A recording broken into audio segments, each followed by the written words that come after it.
បាទ Ford Everest 2023បាទកៅអីអូតូ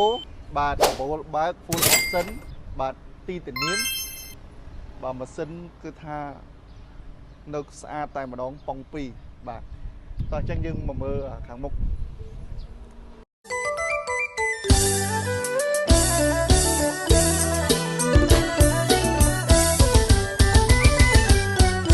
ស្រងក្រពុំក្រមុំពេញសមុំអោណាចិញ្ចាមដូចវិញថ្មិញដូចក្រៃវ៉ាវបាទខាងក្នុងគឺបាទសភាពឡានគឺនៅថ្មីតែម្ដងឡាននេះគឺថាម្ចាស់មុនគឺជីថែមែនតែម្ដងនិ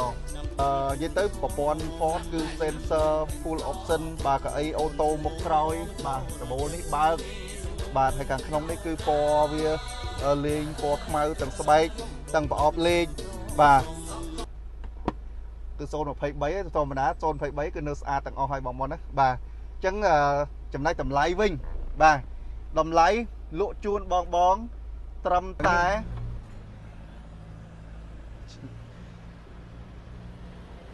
បាទបងបាទ Ford Everest 2023សម្រាប់បងជិះលក្ខណៈគ្រួសារបាទទៅតាមខេត្តបាទមុនឱកាសចូលឆ្នាំថ្មីប្រពៃណីជាតិនេះយើងមានប្រូម៉ូសិនតម្លៃពិសេសតែម្ដងបាទមួយគ្រឿងនេះគឺស្អាតទាំងអស់ទាំងក្នុងទាំងក្រៅបាទ full option បងប្អូនណាបាទ Ford Everest 2023 full option បាទពណ៌ខ្មៅនេះគឺជាពណ៌ដែលពេញនិយមបាទពណ៌ខ្មៅនេះគឺជាពណ៌ដែលប្រភេទឡាននេះបាទថ្លៃជាងគេបាទបងពណ៌សប្រភេទនេះគឺអត់សូវថ្លៃទេតែបើពណ៌ខ្មៅវិញគឺស្អាតថ្លៃហើយទីផ្សារគឺកំពុងតែមានតម្រូវការខ្ពស់បាទបងនៅថ្មីទាំងអស់តែម្ដងបាទឡានផ្លាកលេខគឺយើងទិញហើយយកទៅដល់ជិះតែម្ដងអត់ពិបាកត្រូវការបន្ថែមបន្ថយអីទៀតទេនេះបងមើលកង់បាទបងមើលកង់មើលយ៉ាន់មើលសបកបាទ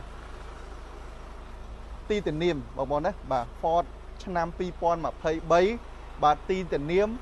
បាទកៅអីអូតូបាទមុខក្រោយបាទបើកដបូលបាទអានេះ full option បាទតម្លៃទីទៀតខ្ញុំនឹងប្រាប់បាទបងមើលទឹកថ្នាំមកជុំបាទមើលឆ្កៀងមើលស្តុបអីបាទភិនភាគឡាននេះគឺនៅស្អាតតែម្ដងបាទសម្រាប់បងជិះទៅលេងចូលឆ្នាំគឺមិនស៊ីសាំងទេគឺស៊ីមួយសុទ្ធបាទគឺប្រើមួយសុទ្ធបាទ100គីឡូត្រឹមតែបាទ6លីត្រអីទេបាទហើយមិនសមចៃមែនទែនបាទស្អាតបាទមួយគ្រឿងនេះមកនេះបងមើលកង់មើលភិនភាគឡានណាមើលមកជុំសិនមើលទូខាងក្រៅមកជុំតិចទៀតខ្ញុំនឹងឲ្យបងចូលមើលខាងក្នុងបាទវ៉ាវបាទខាងក្នុងគឺបាទសភាពឡានគឺនៅថ្មីតែម្ដងឡាននេះគឺថាម្ចាស់មុនគឺជិះថែមែនតែម្ដងបាទបងណាបាទហើយនិយាយទៅប្រព័ន្ធ Ford គឺ sensor full option បាទកៅអីអូតូមុខក្រោយបាទដបូលនេះបើកបាទហើយខាងក្នុងនេះគឺពណ៌វាលេងពណ៌ខ្មៅទាំងស្បែកទាំងប្រអប់លេខបាទគឺ023ទេធម្មតា023គឺនៅស្អាតទាំងអស់ហើយបងប្អូនណាបាទនេះបងមកមើលម៉ាស៊ីនបាទម៉ាស៊ីនគឺនៅខ្ចីញញតែម្ដងបាទនិយាយទៅឆ្នាំ2023អត់មានអីត្រូវតោះហើយបងប្អូនណាបាទហើយខ្ញុំស្រឡាញ់ឡានប្រើម៉ាសុទ្ធដោយសារតែវាធន់ហើយស៊ីតិចបាទស៊ីតិចមែនតើបាទមើលភិនភាគឡានខ្ចៅខ្យងអីគឺនៅលិតបាទបាទអញ្ចឹងចំណែកតម្លៃវិញបាទតម្លៃលក់ជូនបងត្រឹមតែបាទ59000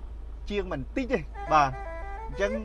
សម្រាប់បងចង់បានណាបាទបងចង់មកមើលគឺមកមើលផ្ទាល់បាទជាមួយនឹងម្ចាស់ផ្ទាល់តែម្ដងបងណាឡាននេះ